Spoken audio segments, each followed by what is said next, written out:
Dan Horton. First off, I want to tell you all, I was telling someone earlier, the first campaign speech that I gave at all was over at a Hometown Pack at Salute. And I was shaking uncontrollably. But I wanted to tell you that was the first time that I really shared my story publicly. By this time, I've shared it with most of you. I grew up really poor. The food I ate growing up came from the food banks at our church. Our clothes were hand-me-downs from our neighbors. And I was working since I was 14. I worked in restaurants for 8 years, serving, bussing tables, bartending. But I've told that story so many times throughout the course of this campaign, and I feel like it has shifted. Where originally I was a little embarrassed. You know, you talk about being poor, and it's something that you don't always share. But there are a lot of people that share my story. And the more and more I told it, the more and more people identified with it, and the more and more I was able to connect with people. Because this district is a district. We have a lot of people that are struggling. We have the highest cost of living in the state of Florida, Monroe County. Miami-Dade's second. So I tell this story a lot, but the thing that I really want to emphasize today is I'm very thankful for all of you. You've all been incredibly supportive. Smiles, warm hugs, handshakes every time we came down here. We couldn't have done it without you. I know I owe a lot to the Coconut Telegraph. So for all of you making those coconut calls, I appreciate it. But most importantly, thank you all so much. I look forward to working with you over the next couple of months and getting to the State House of Representatives and represent this community. So thanks a lot.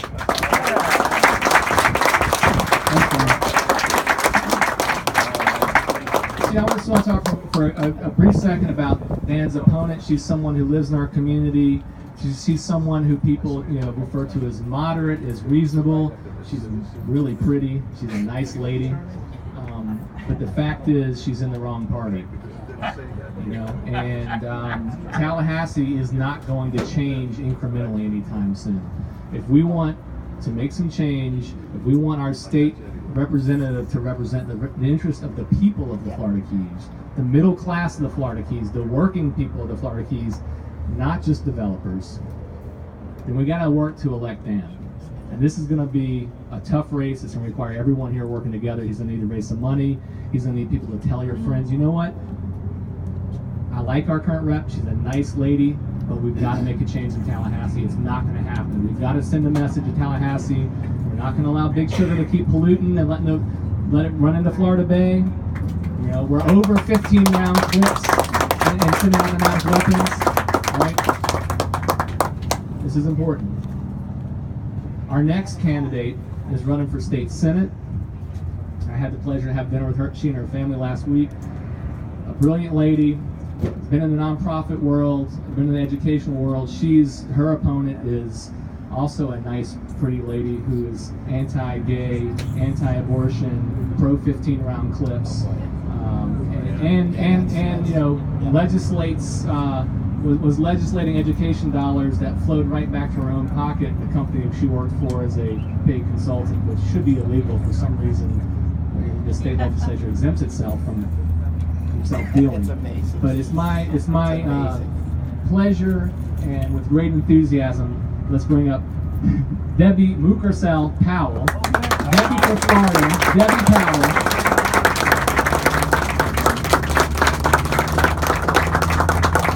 Thank you so much, Robin. It's been such a pleasure to meet Robin. I met him right after I put my name in to qualify for the race in June, and he's been incredible welcoming me to the community and introducing me to all of you. I am not a politician. I am a mother. I have been working, as Robin said, in the community for 20 years doing nonprofit work. I came to this country as an immigrant when I was 14 with my mother, who had nothing, and she had to obtain 2 jobs. She went to school at night to learn English to provide me with the opportunity of quality education, which is what has brought me here to where I am today. And that's one of the reasons why I'm running, because I want to provide that same opportunities to my children, to your children. What brought me to Florida was this unique, incredible ecosystem and that we call home here in the Florida Keys. I have been doing a lot of work with Coral Restoration Foundation. I've gone diving with Candida Meyer to restore corals, and it's been an issue that's been very close and dear to my heart for many years before I even considered ever running to represent the community. My opponent, as Robin was saying, is now trying to play the moderate card because it's a new district for her, and she knows that the environment is an important issue for all of us, and she voted to allow oil drilling off the coast of Florida, I think in 2011, I think. But while she was doing that, I was working with Ken Niedermeyer restoring our reefs. So I want all of you to know that I'm doing this to really represent all of you, to do what's right for our Florida, to stop Tallahassee from being influenced by special interests, and to improve our quality of life, and to make, like Joe said earlier, to make this country greater, because what we have is an incredible, beautiful environment that we need to make sure that we take care of. So thank you very much for having me, Shirley, everyone, and for welcoming me. I hope that I can get to know all of you, and I hope to obtain your support November 8th.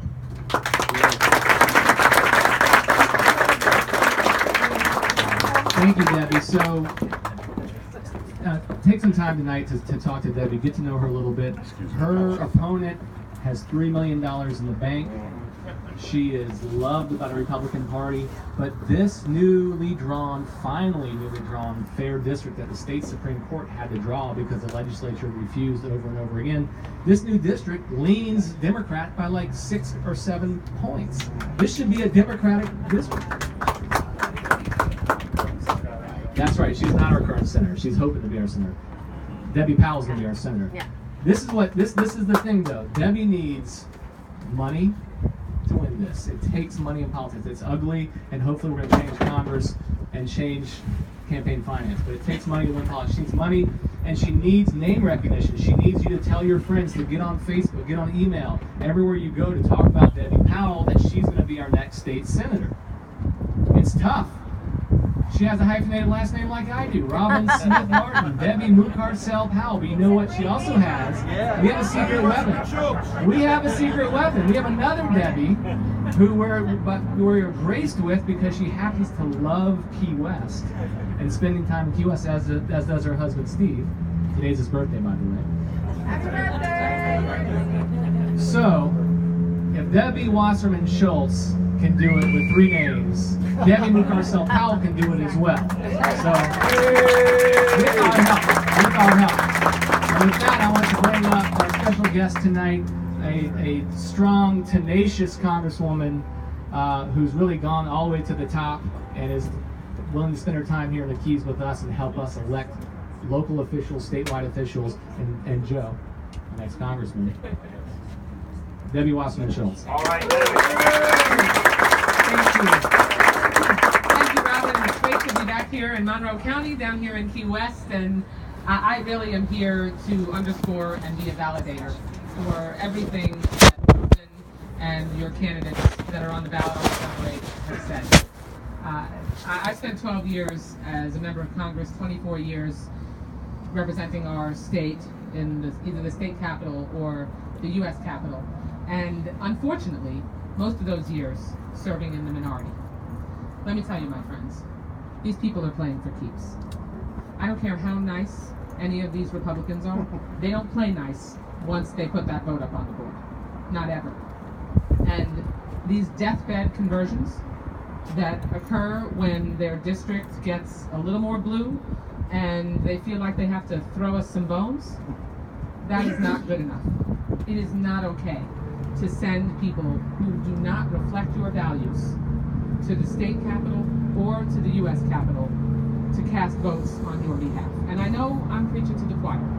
Like I said earlier at Shirley's house, it's always the choir that we're standing in front of. But whether it's Carlos Curbelo, who, tries to often enough throw out a vote here or there or push back verbally on his party, or any one of the pretenders that serve in Tallahassee that we must replace, or any of the Republicans running against any of your officials here. These people are not our friends in any sense of the word. And I'm here not only because Steve and I love Key West, but because I want to make sure that the state that I love, the state that I live in and that I've raised with Steve our children in, that we make sure that from the most local of offices all the way up to the highest office in the land, has elected officials who reflect my family's values, the values that I was raised around my family dinner table to believe in, that we take care of one another, we take care of our environment, we make sure that when you have the kind of fragility that we have in our state, and you've got elected officials who are willing to put it in jeopardy, elected officials like Anatair Flores, and you know what, I would suggest that you eliminate any reference to the way any politician looks, because that's not relevant, and I'm not trying to embarrass you, but we need to make sure that we don't elect these people again because they've proven that they're not worthy of our support. That's really what it boils down to. And for whatever reason, we have not been able to persuade Monroe County voters that these people do not share your values. We have to make sure that we live, sleep, and breathe the next 59 days, knocking on doors, making phone calls. This county can make a serious difference in whether Hillary Clinton is elected President of the United States and how long her coattails are. Because, you know, if this county comes out, even you're small but mighty, if this county comes out the way you know you can, it can make a serious difference. And where we can make a very big difference is in ensuring that your former member of Congress becomes your member of Congress again. When he was there, he did an incredible job. Even during his short tenure, he deserves his Let me tell you the kind of respect that Joe Garcia earned while serving in the U.S. House of Representatives. There was no one more fierce than Joe Garcia standing up for comprehensive immigration reform. He introduced the legislation, the right bill, the bill that should have become law, the bill that Marco Rubio turned tail and ran from because he sticks his finger in the wind and decides whichever way it's blowing, like so many of these other fakers who pretend that they are with us when it's convenient. Joe not only introduced the bill, but he relentlessly added co-sponsors. He filed every procedural motion possible to make sure that that issue would stay in front of the U.S. House of Representatives and not let it fade into the background. He made sure that, you know, this is a county, because it is not the population center of most districts that you're a part of. It's easy to, and I'm sure you've experienced this, it's easy to play second fiddle to the rest of the districts that you're a part of. Joe Garcia, when he was your member of Congress, was a fixture here. He was a fixture here with a staff person here who came down here regularly. He didn't do it because he had to check a box. He did it because you were a priority for him, because your values and the issues that matter to you were at the top of his agenda. Not, oh, by the way, I need to do that to take care of their stuff too. So I know you know that, but we cannot let someone who has towed the line for the most part, like Carlos Curvelo, get away with enabling, and Joe and I were talking about this before, enabling the leadership to do to us what the Republican leadership has done to this country. Because, at the end of the day, what matters is who a member of the House of Representatives votes for Speaker. Joe Garcia is going to vote for Nancy Pelosi. Yeah, all right. That's what matters.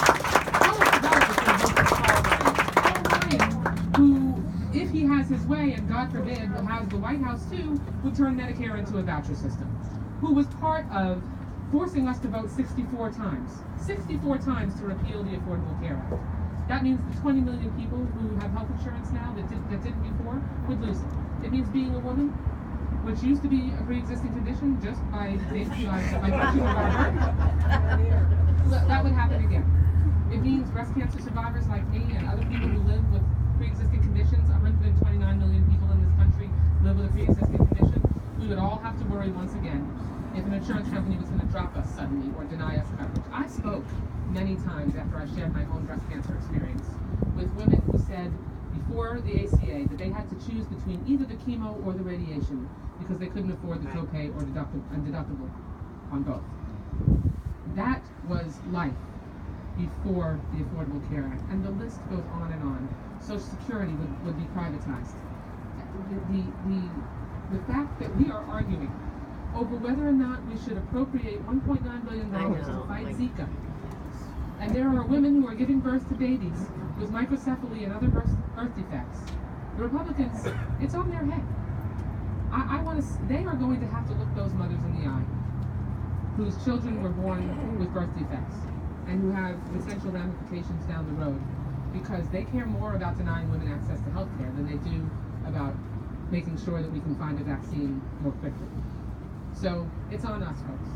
We can carry Hillary Clinton, Joe Garcia, these two incredible candidates, and all the Democrats across this state on our shoulders if we do what we need to do.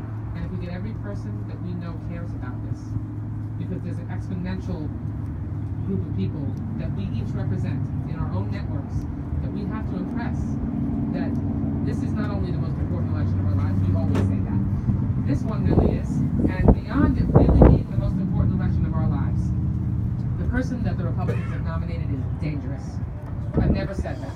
Never said that. Never supported or thought any Republican was a good idea to elect to the White House. But I've also never felt that our way of life, our constitutional principles, our values, and what we believe in and what America was built on was in jeopardy. All of that is true if, God forbid, we let Donald Trump anywhere near the White House. So for whatever reason we need to use to motivate other people, we have to pull out all the stops. And the key and a pivotal part of that is making sure that your once and future member of Congress, Joe Garcia, is carried on Monroe County's shoulders back to the U.S. Capitol. It's my pleasure to introduce your next Congressman, my friend Joe Garcia.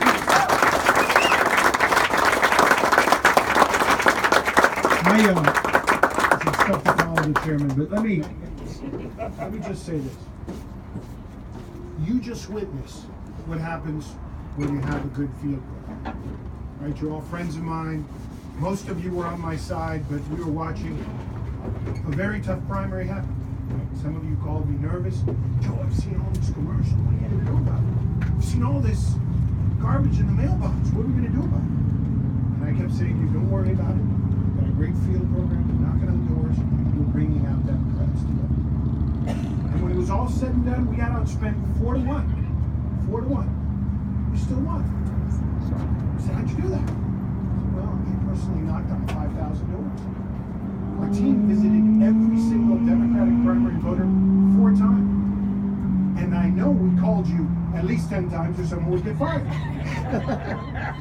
But we moved out there. And now we have to do it. And Debbie talked about this earlier.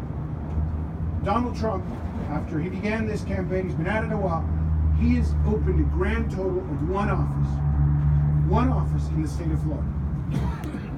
We have 4 in our congressional district. 50, I think you said, statewide. 51 statewide.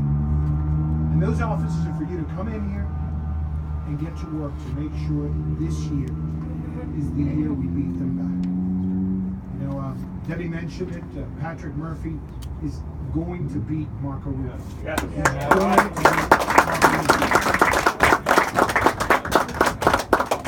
We're going to win this seat, but we can bring Dan with us, we can bring Debbie with us, but it's important to come in and I know some of you haven't done this in a while, right? Some of you remember volunteering and you sit with the call sheets and rotary dial, endless. That's all changed.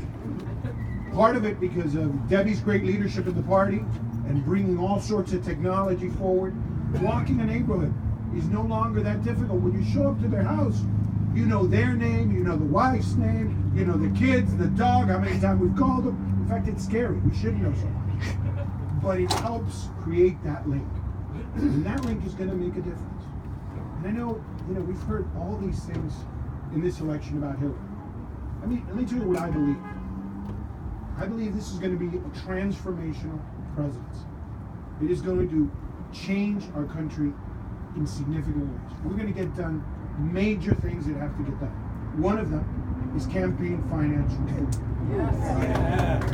Anyone who's sitting there that has watched what we do, and it's horrible. Politicians spend more time raising money because that's all you can do to get elected. We're going to get comprehensive immigration reform to move our economy forward, make people pay their fair share, and help us grow the American economy. We're going to get tax reform, which is essential. We're going to get a stimulus bill that's going to move our economy forward. And we're going to get a Supreme Court justice to make sure that we can keep all of those gains we've made. And if we just do that, it'll be transformational for our country. But it can't happen unless we win in November, and it starts by winning this congressional district. We can do it. By the way, my opponent, Mr. Corbello, is fascinating because the same way that St. Paul had an epiphany on the way to Damascus, Carlos Corbello had one when the Florida court redistricted his district. And he found out he now had to be a Democrat. And so suddenly he's begun speaking about gun control. Folks, he has a perfect voting record with the NRA. Perfect voting record. This is a guy who suddenly says, well, you know, I really don't take positions on social issues like abortion. Less than a year ago, he voted to close down the government to stop Planned Parenthood. That's who we're running against. And I know we're going to read a lot of stuff about this, how he's a moderate, because it's sort of like a prodigal son. You know, he's coming towards us, so we kind of think good. But in the end, he doesn't believe any of these things. When he ran, he was against gay marriage, and he said it forthright. He had no compunction when he was in his own primary to take these positions. But Debbie touched on it, I want to go back to it. These people like Carlos Corbello, people like Marco Rubio, have empowered people that literally have taken our families hostage. Think about the debate they're having about Zika funding. Do you understand the people they are putting at risk is us? I was in a sidewalk cafe in Miami Beach where you literally can't get a seat, and it was empty. It was empty. A cab driver walked by, recognized me, and said, I haven't had a fare all morning. The tourists have left. But Debbie mentioned, there are children that are going to be born, families that are going to be affected for a lifetime. They couldn't fund it because they wanted to cut abortion funding, they wanted to get rid of Obamacare. And they're responsible. Yeah, Marco Rubio's been voting for the money. But while he was voting for the money, he was saying, but a woman can't get an abortion if she finds herself in a problem. My opponent voted. In fact, his phrase is, I'm all in for Paul Ryan. Paul Ryan is out to get us and has held our families hostage. You know what it's like when we've had mosquito diseases down here, the impact that it has on our economy. Right away, you feel it. We're already feeling it in Miami because they didn't act. In the past, the government would have taken care of this in Brazil. We would have shown up and helped the Brazilians deal with this. We would have developed a vaccine by now. We wouldn't have let what's happened in Puerto Rico, where there are thousands and thousands of cases. They took our families hostage. You said, oh no, I voted for the funding. No, you voted for Paul Ryan, who won't let this come to a vote. And so we have to stop this. They can't. This is criminal neglect, and they are responsible. And if we do this, if we move forward and we elect Democrats across this county, across this district, we are going to change the lives of Americans today and for generations to come. But it begins with each and every one of you. Come in here, help Robin, help us push through this, make a difference for us, and it's going to make a difference for our country. So thank you. I want to thank the chairman for coming down and being here. People said to me, no, you're not worried about your challenger in the primary. I said, no. I was worried Debbie was going to file in my district. I was worried now because her husband loves it here, and so does she. And every time they get a chance, they're down here. So when I knew it wasn't her, I knew I was going to win. But I want to thank each and every one of you for helping. I take the example of our race, of how you can have an impact. We were outspent 4-1, and we won handily. And you never saw me nervous. You never saw me, you got whipsawed for a little bit, but it's all right. And by the way, for the next month and a half, you're going to hear horrific things about me that aren't true. You know me. You know that when you needed me, I stood there. You know, when flood insurance rates were going through the roof and people had given up, we kept working, and we got Republicans and Democrats, and we made a difference. And so I'm asking you to stand with me one more time. Stand with Hillary, stand with Debbie, stand with the other Debbie, stand with Dan and with the other Democrats across. Because we're going to win. We're going to make our country greater than it already is. God bless all of you. Thank you, Robin. Thank you all for being here.